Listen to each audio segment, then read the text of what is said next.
Ұлы Отан соғысының аяқталғанына 75 жыл толса да, салған жарасы Қазақстан халқының ойы мен жүрегінен кеткен жоқ. Себебі ол соғыстан әрбір отбасы сырт қалмады. Біреуінің әкесі, атасы, не ағасы қатысып шейіт болғандар да бар. Менің ұлы аталарым Зәки, Сайынғазы мен Сейітқазы бұл қанды қырғынды көзімен көріп, қанды қасаптың ішінде болғандар. Мен осы кісілерге шөбере болып келемін. Сейітқазы атам мен Сайынғазы аталарым соғыста бірнеше рет жарақаттанып, Сейітқазы атам алған ауыр жарасынан үйіне қайтарылып, соғыстан кейінгі уақытта Зайсан қаласына ел ісіне араласып, аянбай совет өкіметіне еңбек етті. Алайда ауыр жарақатынан салдарынан көз жұмды. Артынан 6 баласы жетім қалды. Ал Сайынғазы атам 18 жасында майданға аттанып, сол беті хабарсыз кеткендердің тізімінде болады.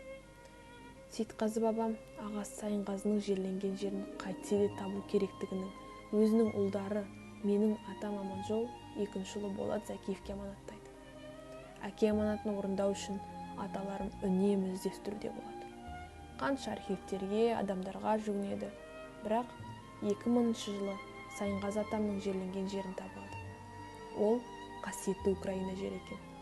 Ол кезде атамның бауыры генерал-лейтенант Болат Зәкиев Қазақстан Республикасы ұлттық қауіпсіздік комитеті шекара қызметінің директоры еді.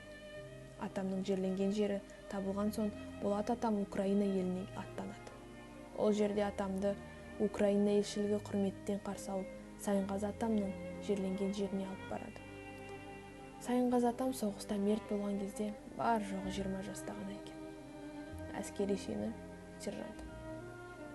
Болат атам бауырластар зиратына жерленген туысқанның зиратынан патрон пішіндес үлкен гильзаға салынған топырақ алып келіп, әкесі Сейітқазы атамның зиратынан әкеліп төгеді.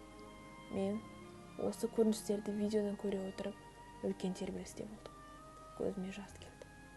Біздің ұрпақ соғысты көрмей, ашық аспан астында өмір сүріп, бейбітшілігіміз баянды, егемендігіміз мәңгілік болсын деп тілеймін. Жеңіс күні құтты болсын.